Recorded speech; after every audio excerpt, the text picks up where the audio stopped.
جب حضرت نوح علیہ السلام اپنی امتیوں کو لے کر کشتی میں بیٹھے تو انہیں کشتی میں ایک بوڑھا نظر آیا۔ اسے کوئی پہچانتا بھی نہیں تھا۔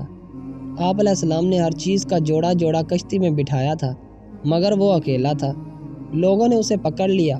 وہ حضرت نوح علیہ السلام سے پوچھنے لگے کہ یہ بوڑھا کون ہے؟ حضرت نوح علیہ السلام نے اس سے پوچھا، بتاؤ تم کون ہو؟ وہ کہنے لگا، جی میں شیطان ہوں۔ آپ نے سن کر فرمایا، تو اتنا چالاک بدماش ہے کہ کشتی میں آ گیا۔ کہنے لگا، جی مجھ سے غلطی ہو گئی ہے، اب آپ مجھے معاف فرما دے۔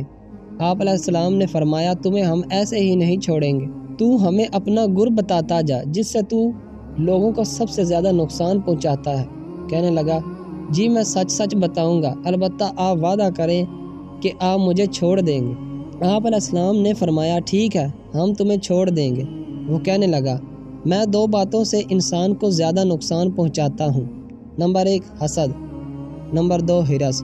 وہ پھر کہنے لگا کہ حسد ایک ایسی چیز ہے کہ میں خود اس کی وجہ سے برباد ہوا، اور ہرس وہ چیز ہے جس کی وجہ سے آدم علیہ السلام کو جنت سے زمین پر اتار دیا گیا۔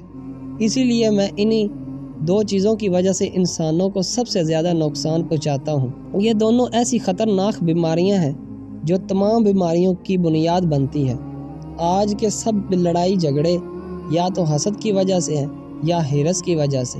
حسد انسان اندر ہی اندر آگ میں جلتا رہتا ہے، وہ کسی کو اچھی حالت میں دیکھ نہیں سکتا۔ دوسرے انسان پر اللہ تعالیٰ کی نعمتیں ہوتی ہیں اور حسد کے اندر مروڑ پیدا ہوتے ہیں کہ وہ اچھی حالت میں کیوں ہے۔